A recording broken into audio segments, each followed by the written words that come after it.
Tyranitar's ability summons a sandstorm. You know that. For many generations, it was a dominant force in OU, with entire metagames revolving around it. But today, Tyranitar sits in the second tier of UU, more as a gimmick than a real staple. However, that might change. Pokémon Legends CD is coming out next week, and Mega Tyranitar is coming back. Are we going back to the sand meta? To get that answer, we need to understand Tyranitar. Tyranitar is a rock and dark Pokémon with exceptional attack, decent defense and special defense. Speed is the only bad stat, with even special attack at 95. Tyranitar is what we call a pseudo-legendary, a Pokémon with base stats over 600 that has the same raw power as a proper legendary. Of course, that doesn't tell the whole story.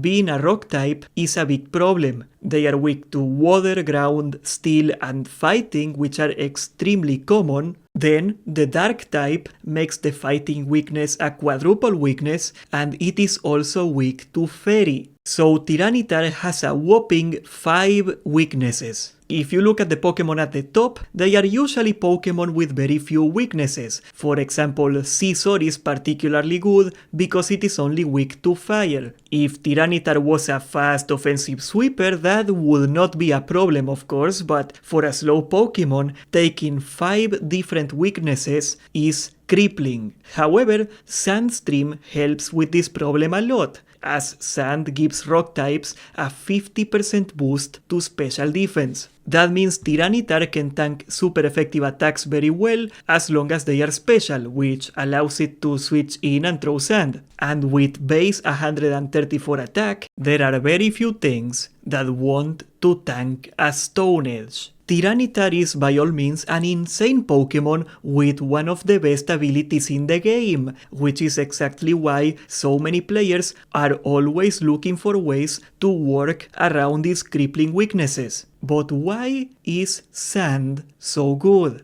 It's not the special defense. While it's great for Tyranitar, that's only for rock types and you are not about to take a second bulky rock type. Sand does 6.25% damage per turn to any Pokémon that aren't ground, rock or steel. So if you build your team to be immune to sand, you are essentially with a leftovers worth of damage advantage against the opponent. Traditionally, that works great in teams that stack other kinds of secondary damage like hazards. With the right combination of secondary damage and offense, Sand has insane breaking power. Rock and ground types have amazing synergy, as they together can hit 8 types super effectively, and there is not a single type in the game that can resist both rocks and ground. That is why, especially in older generations, you often heard that you need Rock Slide and Earthquake in every team. So unlike against sun or rain, you cannot really build to wall or stall Sand. And Sand has an offensive powerhouse that is now legal and legit in OU. Excadrill has Sand Rush, which doubles speed in Sand. It already has decent attack and access to Swords Dance, so if you give Excadrill one free turn in Sand, that might be game over. Not only that, Excadrill has Rapid Spin, which now in Gen 9 gives you a boost to your speed. So if you get a Rapid Spin off trying to kill a chip down opponent, or if you get a free turn, Excadrill will now be set up even outside of Sand. It doesn't happen every time, but just the threat of having Excadrill single-handedly win a game is really good. Excadrill is not even in OU right now, but if Sand becomes better, it will get extremely broken again. There are other Sand Rush Pokémon of course, but Excadrill is by a wide margin the best abuser, and it's likely that if Mega Tyranitar becomes popular, it will face a ban vote again. But I spent enough time glazing over Sand. After all, if Sand is so good, why isn't it more popular?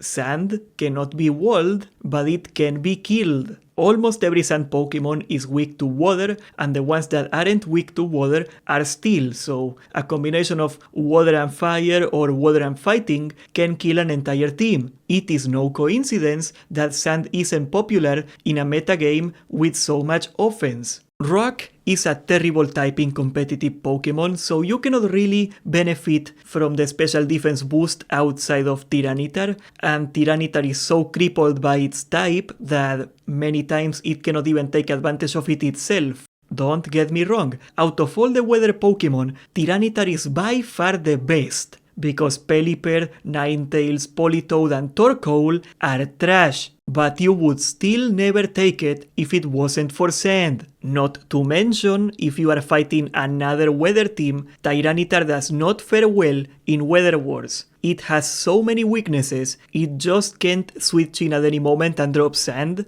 and without sand, half your team is useless. Also, the benefits of sand compared to other weathers aren't that great. Think, for example, the crazy offensive power of photosynthesis in Sun, or even Rain with Kingdra and Barraskewda. In a serious game, building an entire team around sand and taking Tyranitar is way too much a sacrifice for the reward. But Mega Tyranitar can change everything. What does Tyranitar get from going Mega? Well, it gets 100 more stats, which is absolutely bonkers. It puts it on the same ballpark as Rayquaza, for example. But where do they go? It gets 30 more attack. It will put Stone Edge on one-shot range of at least 14 of the OU Pokemon. And if you also take Earthquake, that's 18 Pokemon you can one-shot. That means with 2 moves, Mega Tyranitar can one-shot about half of OU. That's before we even consider Terra and taking a third move. That is huge,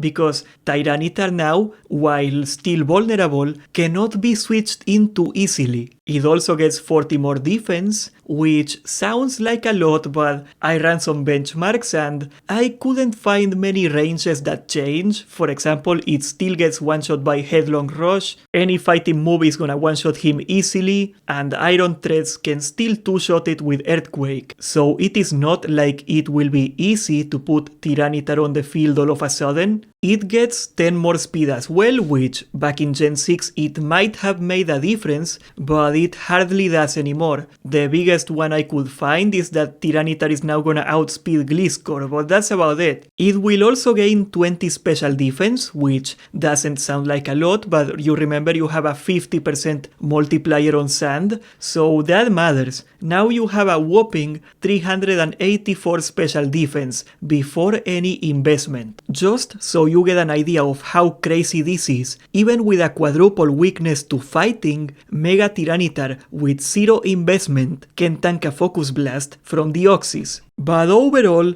the biggest change is the attack. Tyranitar is not exactly a glass cannon. If it's not facing a fighting type or a particularly strong physical attacker, it is not gonna get one-shot, it can take a hit or two. So even though it is not a lot easier to put it on the field, now because of the stupid damage, it is worth supporting Tyranitar and putting it on the field. Besides, we have Terra now. Tyranitar's biggest weakness is the typing, and if you can Terra, the typing goes away. All of a sudden, you have an extremely tanky Pokemon with some of the best attack in the game, and the all-valuable Rock Slide Stab. I imagine a lot of people are going for Earthquake and Terra Ground, as Ground is a really good type in general, and it still works on Sand, but of course, maybe Steel Terra with Iron Head is worth looking into. The damage is so good, saving Terra for Tyranitar is gonna be totally worth it, and you might end up with a complete monster. However, the main thing that kept Mega Tyranitar in check was that you could only take 1 Mega,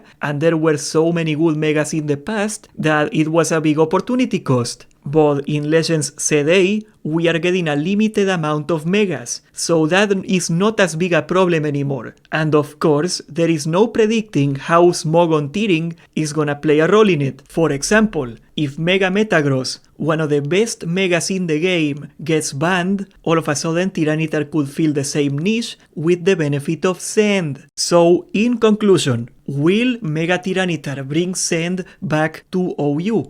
Oh yeah, one of the biggest problems in Sand before Mega is that there are not a lot of win conditions for Sand. If you lost your Excadrill, that might as well be a game over because you lost your ability to break the opponent. Now we have two compelling win conditions in Sand that have amazing synergy. Tyranitar brings the rock coverage and Excadrill can bring steel and ground coverage. That opens a lot of room for 4 support or defensive Pokémon to help chip down the opponent until an Excadrill or Tyranitar sweep is possible. The fact we have an amazing offensive Pokémon that isn't Excadrill also means we will now be able to use Excadrill more liberally, as losing it is not a game over anymore. At its core, Pokémon is a game of options, and not having to waste a slot in your team opens up a lot of those options. There is even a possibility that Mega Tyranitar becomes just too hard to deal with after Terra, and that might get it banned. But I can assure you, no matter what, before that happens, Sand is going to be a legit archetype in OU again. And that makes me happy. Now, if you can subscribe and leave a like, that would do me a real solid.